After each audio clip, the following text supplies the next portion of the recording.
अभी छद्म वेश में फिर बिहार में घूम रहे हैं, हम वोट चोरी लूटेंगे। हम आपके माध्यम से बिहार की जनता के सामने ये प्रश्न रखना चाहते हैं, बिहार की जनता को जिम्मेवारी लेना पड़ेगा। क्या इस बिहार में मैं नौजवान को पूछना चाहूंगा, बिहार की संसाधनों के ऊपर अधिकार बिहार की नौजवानों की है या बांग्लादेशियों की है? इससे भी जुड़ा हूं। मैं सालों तक यही देश के राजनीति की कार्यकर्ता के रूप में काम किया है। मैं कल बहुत साल के बाद पटना आया, पटना की एयरपोर्ट देखा।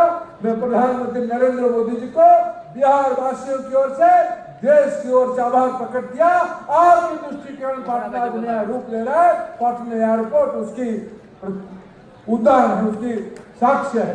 मैं सुबह आज टहलने के लिए जेपी गंगा सेतु में टहलने के लिए गया।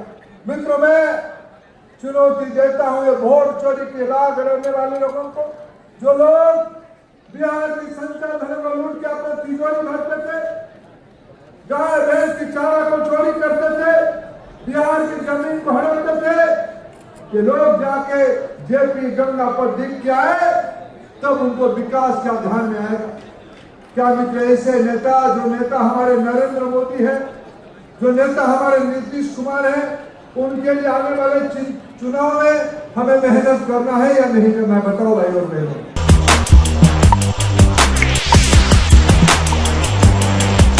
क्या था? वही लोग अभी छद्म वेश में फिर बिहार में घूम रहे हैं, हम वोट चोरी लूटेंगे।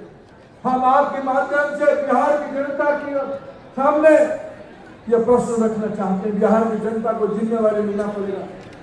क्या इस बिहार में मैं नौजवान को पूछना चाहूंगा, बिहार की संसाधनों के ऊपर अधिकार बिहार की नौजवानों की है या बांग्लादेशियों की है? किसके अधिकार है, बिहार या बांग्लादेश? ये यहाँ की पानी के ऊपर अधिकार किसकी है, बिहार या बांग्लादेश? यहाँ की खेतों में किसकी जोतने के अधिकार है? यहाँ की नौकरियों में किनके अधिकार है? यहाँ की मजदूरी में किनके अधिकार है?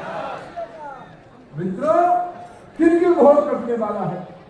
आपका प्रमाण दिखाना पड़ेगा। देश कोई धर्मशाला नहीं है, कोई खेड़ा बांटने वाला हम लोग नहीं है। हम मेहनत करेंगे तो अपने ही लिए करेंगे, अपने देश को दुनिया की एक नंबर देश बनाने के लिए करेंगे, हमारे राज्य के विकास के लिए करेंगे। ये वोट चोरी की नारा लगाने वाले कहे, क्या यहाँ रोहिंग्या को रहने देना चाहते हैं? क्या बांग्लादेशी को यहाँ वोट बनाना चाहते हैं?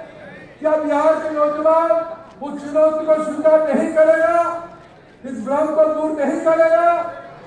करेगा कि नहीं करेगा? करेगा कि नहीं करेगा? क्या हम अपने अधिकार के लिए लड़ेंगे कि नहीं लड़ेंगे? यही तो विषय है। जो छद्मवेश में नकली लोग बिहार के विकास को बाधा देना चाहते हैं। कल मेरा संपर्क बिहार से बड़ा टूट है। मैं लंबे समय तक बिहार की राजनीति से भी जुड़ा हूं। मैं सालों तक यही देश के राजनीति की कार्यकर्ता के रूप में काम किया है। मैं कल बहुत साल के बाद पटना आया, पटना की एयरपोर्ट देखा।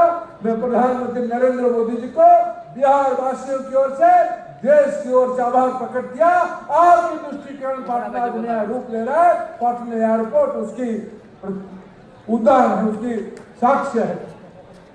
मैं सुबह आज टहलने के लिए जेपी गंगा सेतु में टहलने के लिए गया।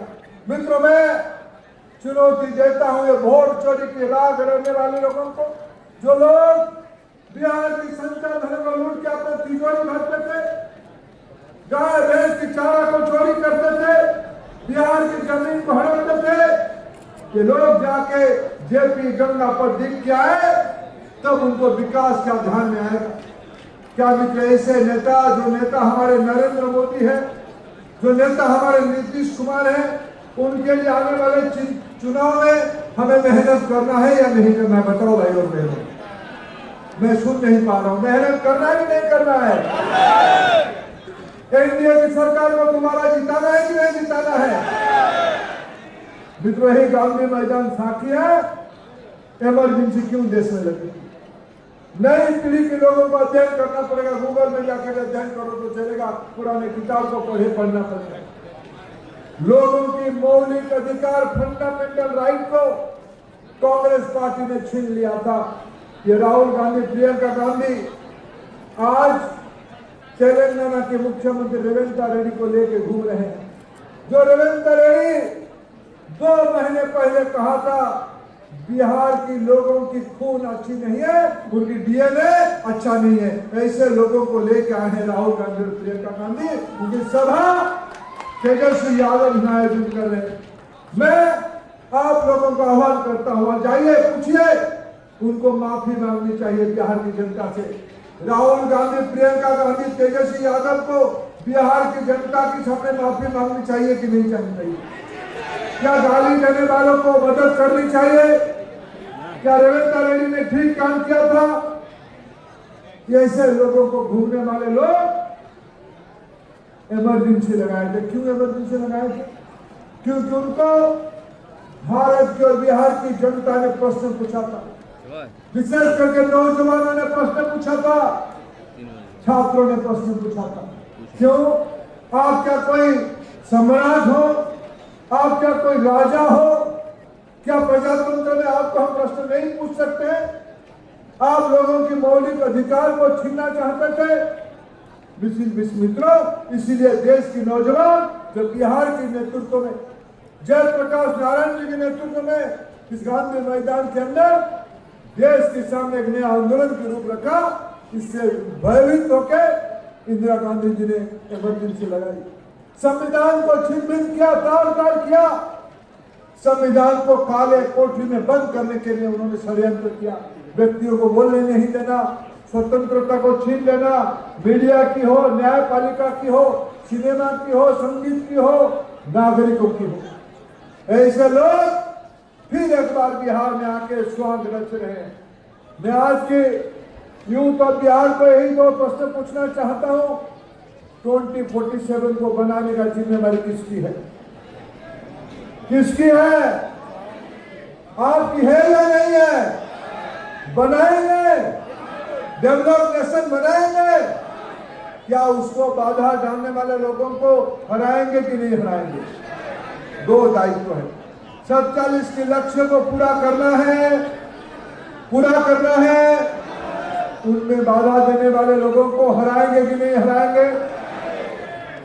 मित्रों, यही 2 अपेक्षा के साथ मैं फिर आप सबको बधाई देता हूं इस प्रमुख जुटान के लिए, इस राजनीतिक समावेश के लिए। फिर एक बार मैं युवा मोर्चा की बिहार की तमाम कार्यकर्ताओं को धन्यवाद देता हूं। ये संघर्ष फिर एक बार हम देश के लिए लड़े, भारत को समृद्ध बनाने के लिए लड़े। देश की नौजवान 100 साल पहले देश की स्वराज्य के लिए लड़ा था। आज हम 100 साल पहले देश को समृद्ध बनाने के लिए लड़े, विकसित बनाने के लिए लड़े। ये तब होगा जब बिहार विकसित होगा। इसलिए बिहार की युवा एकजुट होकर उस आंदोलन को आगे ले। बहुत बहुत धन्यवाद।